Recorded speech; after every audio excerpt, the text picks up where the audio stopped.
আসসালামু আলাইকুম ওরহমতুল্লাহ। কী অবস্থা সবার? আশা করি আল্লাহর রহমতে সবাই ভালো আছেন।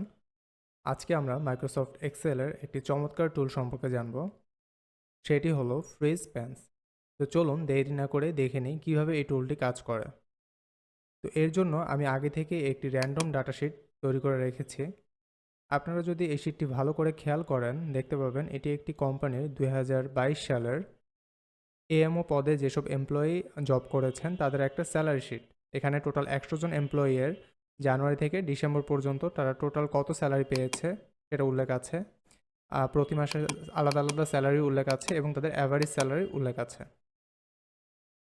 তো আপনারা এই শিটটি একটু ভালো করে খেয়াল করলে দেখতে পাবেন আমাদের পুরো শিটটি দেখার জন্য ডানে বামে উপরে নিচে মুভ করা লাগতেছে।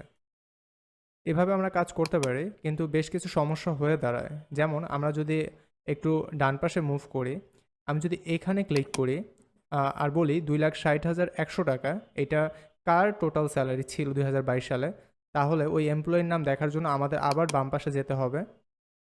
তারপর দেখতে হবে এস্টেলি রোমেরো, ওনার টোটাল স্যালারি ছিল।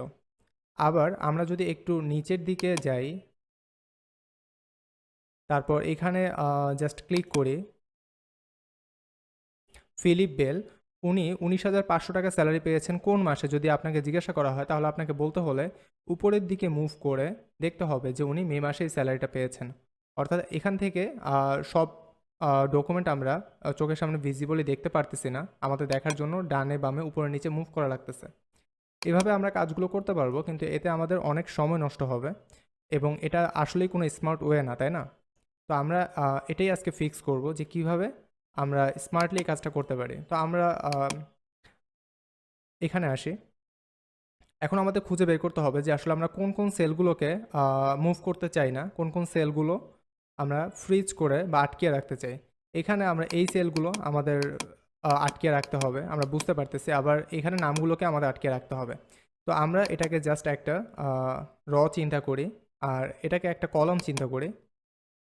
এখন আমাদের কাজ হচ্ছে এই আর এই কলামের আর সাথে কমন কোন সেলটা অ্যাডজাস্ট আছে। আমরা খেয়াল করে দেখি যে এই সেলটা এই এর সাথেও অ্যাডজাস্ট, আবার এই এর সাথেও অ্যাডজাস্টেড আছে, আবার এই কলামের সাথেও অ্যাডজাস্টেড আছে। এই যে এই সেলটা, আমরা এটাকে একটু কালার করে দিই বোঝার সুবিধার জন্য। এখন আমাদের কাজ হচ্ছে এই সেলটাকে আমরা সিলেক্ট করব। দেন আমরা এখান থেকে উপরে ভিউ অপশনে যাব। দেন এখান থেকে আমরা একটু নিচে দেখতে পাবো যে এখানে ফ্রিজ পেন্স নামে যে টুলসটা রয়েছে এটাকে আমরা এক্সপ্যান্ড করব। তারপর প্রথম যে অপশনটা ফ্রিজ পেন্স, এটাকে ক্লিক করব। করলে আমাদের কাজ মোটামুটি শেষ হয়ে গেল। এখন আমরা যদি রাইট সাইডে মুভ করি, ডান পাশে, আমরা খেয়াল করব যে আমাদের নামগুলো মুভ করতেছে না, নামগুলো থেকে যাচ্ছে। এই যে তথ্যগুলোকে খুব সহজেই বলতে পারবো, আমাদেরকে আর মুভ করে করে আবার দেখে বলতে হবে না। আবার একইভাবে আমরা যদি একটু নিচের দিকে যাই, মুভ করি, আমরা খেয়াল করে দেখতে পাবো যে আমাদের এই যে মাসের নামগুলো এগুলো ফ্রিজ হয়ে আছে। এখন কিন্তু আমরা যে কোনো তথ্য খুব সহজেই বলতে পারবো। তো এইভাবে আমরা আমাদের প্রয়োজনীয় সেলগুলোকে ফ্রিজ করে কাজ করতে পারি। এতে আমাদের অনেক সময় অপচয় রোধ হবে এবং আমরা স্মার্টলি অনেক কাজ করে ফেলতে পারবো। এখানে আরও 2টা অপশন ছিল, সেগুলোকে আমরা একটু দেখার চেষ্টা করি। আমরা প্রথমে এটাকে আনফ্রিজ করে নিই। তো বাকি অপশন দুটো দেখার জন্য আমরা কিছু কাজ করে নিই। আমরা উপর থেকে এই অপ্রয়োজনীয় জিনিসগুলোকে হচ্ছে ডিলিট করে দিই। আবার এপাশ থেকে এই দুটো কলামকেও আমরা ডিলিট করে দিই। এখন আমরা আমাদের কোনো কিছু সিলেক্ট করা লাগবে না। আমরা যদি জাস্ট ফ্রিজ পেন্সে যাই, গিয়ে ফ্রিজ টপ রোতে ক্লিক করি, আমাদের উপরের যে টপ রোটা আছে, টপ রোতে যে সেলগুলো আছে এগুলো সব ফ্রিজ হয়ে যাবে অটোমেটিক্যালি। এখন যদি আমরা নিচের দিকে মুভ করি, আপনারা খেয়াল করে দেখেন যে উপরের সেলগুলো হচ্ছে আর মুভ হচ্ছে না, ওগুলো ফ্রিজ হয়ে আছে। আর এটাকে আমরা আবার আনফ্রিজ করে দিই। করার পর আমরা যদি এখানে আবার ফ্রিজ পেন্সে গিয়ে ফ্রিজ ফার্স্ট কলাম এটাকে অন করে দিই, দেন আমাদের প্রথম যে কলামটা আছে আইডি নাম্বারের, এই কলামগুলো ফ্রিজ হয়ে যাবে। এখন যদি আমরা রাইট সাইডে ক্লিক করি আমাদের আইডি নাম্বারগুলো থেকে যাবে। তো আমরা মোটামুটি ফ্রিজ পেন্সের আন্ডারে যে 3টে অপশন ছিল, 3টে অপশনের কাজ জেনে নিলাম।